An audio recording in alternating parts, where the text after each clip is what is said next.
and welcome to the Book of Wellbeing podcast, a place to help you to understand, manage and improve your mental health and wellbeing, where you will find the knowledge, guidance and tools you need to improve your life, and where you can build your own wellbeing toolkit to take with you whenever you need it. In today's episode, we're focusing on anxiety and worry, something we've all got, some of us more than others. I think a lot of people have more anxiety recently and we've got a lot more to worry about, so it's something we need to focus on. Believe it or not, we all need anxiety. It keeps us alive. It's our survival instinct, and if we didn't have it, we'd be quite reckless because we wouldn't be worried about consequences. So for example, we wouldn't really think about the safety of crossing a road. We'd just go out there and cross no matter what was coming. We'd take reckless risks without thinking about the consequences. Anxiety has evolved within us from times of cavemen, when men and women would either fight or run away from wild animals in order to stay alive. We've got that same fight or flight instinct now. The only difference is we have different things to worry about. We're not usually battling against bears in caves. Anxiety is our response to threat when we feel under threat.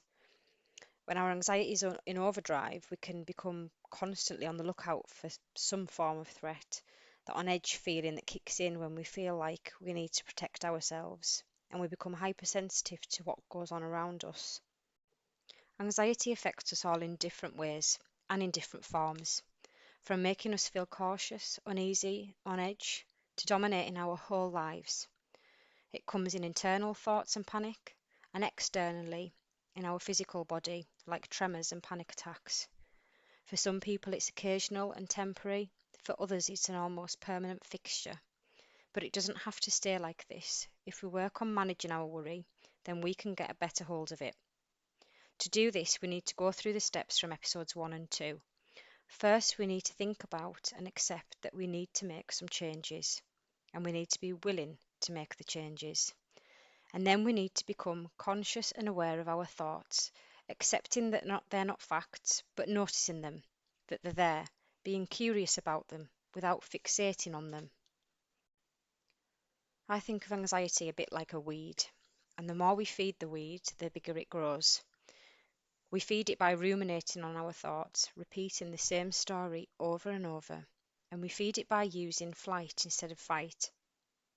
I guess this might be difficult to get your head around, but for example, if I'm really anxious about, let's say, opening my mail, my bills, and I avoid the pile of letters because of the anxiety, then the more that I use this avoidant behaviour and the longer it goes on, the bigger my anxiety gets whenever I think about it. And really, in this example, the letters aren't going away, and they probably aren't as bad as my anxious thoughts or my chimp are making out. So it'd be much easier if in this scenario I try to face my fears and open the mail. There's thousands of examples of things that we avoid because of the anxiety it causes us. Have a think about any that you might have, and they might not affect your life and you might be able to continue like that. But if deep down you know that they are impacting your life and you need to do something about it, then maybe you do.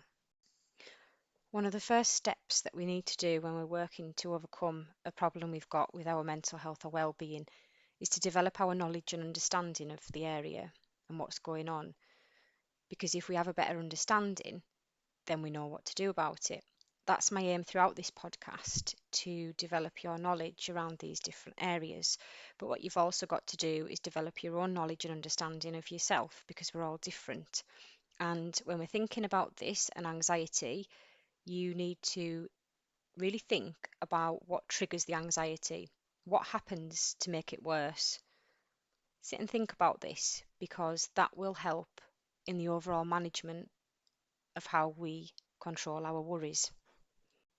Try not to aim for having no anxiety, because what you might do here is set yourself up to fail, because it's a little bit unrealistic. We're all going to feel anxious at one point or another, and if we accept this, it becomes easier. But what we can aim for is less anxiety and ways to manage it more effectively so that life feels more comfortable, we're calmer, we're more relaxed. And focusing on your whole well-being and other areas, which we will focus on in future episodes, will naturally help to reduce your anxiety also. So how do we do this? How do we reduce our anxiety? Well, firstly, we do what we said earlier and we recognise what causes our anxiety or what sets it off. What's the trigger? Because if we have an understanding of this, then we've got a better understanding of how we can control it. We can't often reduce the things that might cause it or take them away because we can't control everything in life. But what we then focus on is how we manage it, what we do with our body and our minds to manage the anxiety.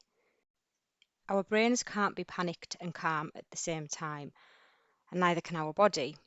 We can only do one or the other at any one time. So what we need to do here is we need to trick our minds and we need to try and calm our physical body, because then what will happen is our brain and our thoughts will become confused because we're panicked, but our body's calming down. And then what happens is our brain stops panicking because we are physically calm. So before we move on to today's wellbeing toolkit, we'll just summarise quickly the points from today. We all have anxiety. It's our survival instinct. If we accept change and pay attention to our thoughts, then we've taken the first step to improving our anxieties. We need to stop feeding it by giving our thoughts our undivided attention, and we need to work on improving our avoidance. Moving on to our toolkit. Before I introduce you to 2 anxiety management techniques, I think it's important to point out that there's no quick fix for anxiety, but if you slowly improve specific techniques and how you manage worries, then slowly it gets better and it gets easier to deal with. So technique number 1 is 5-3-7 breathing. So our breath plays a really important part in how we slow down our racing thoughts and mind and how we get control over anxiety. So the technique here is you breathe in for 5 seconds, then you hold your breath for 3 seconds and release over 7 seconds, and you repeat as few or as many times as you need until you feel calmer. This might sound like a really small, insignificant technique, but it really isn't, because the breath is the foundation of getting a hold of our anxiety. The second technique I'm introducing to you is called the 5 senses exercise. So again, it's really basic stuff, but really effective if you practice it properly.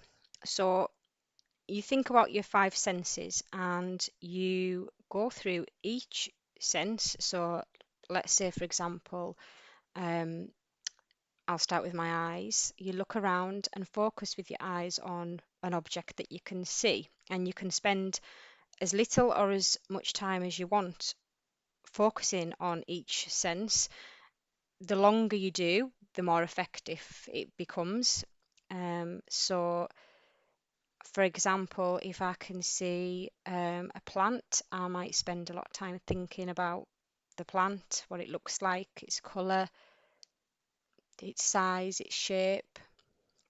Then we move on to another sense. So for example, I'll move on to my sense of smell, and I will imagine I can smell something that I like. So the smell of coffee or the smell of chocolate, a favourite bath soap, anything. It might be something that you can already smell. Maybe you've got something cooking. And again, focus your time on thinking about the thing it is that you can smell. Then we'll move on to another sense. So my sense of hearing, and you might be able to hear something in reality, like birds singing outside, or cars, or voices. Or you might use your imagination and think about something that you can hear that's quite calming, like a sound of water running or animals, something like that. Then if we think about our taste, so you can imagine that you can taste something that you enjoy, sugar, a cake, favourite meal, and think about that for a while. And then lastly, which one have we missed? Sense of touch. So I might imagine that I'm touching something silky or something smooth. Maybe I've picked up a rock. It can be anything at all. And for all of the five senses, you can use something that you can actually that's actually in the room with you, or you can just use your imagination to think about it. Once you get the hang of it, this skill really works, and you can do the each sense in any order that you like, so you don't have to memorize it. You could just do it randomly. I have found it quite difficult keeping this episode brief because anxiety is such a heavy topic, so I might have to come back to it in future episodes. One more tip for today is just relating to anxiety and COVID. I don't want to make these episodes heavily focused on COVID because I think we all need a bit of a break from it. But one common theme at the moment for people's anxiety is that because we're doing so much listening and speaking around COVID, that then becomes a trigger to anxiety in itself. So just have a think and just keep notice. If you watch the news a lot, or you read about COVID, or you're on Facebook a lot and it's the same things being spoken about, have a break away from them if it is a trigger and it does make your mood worse or your anxiety worse.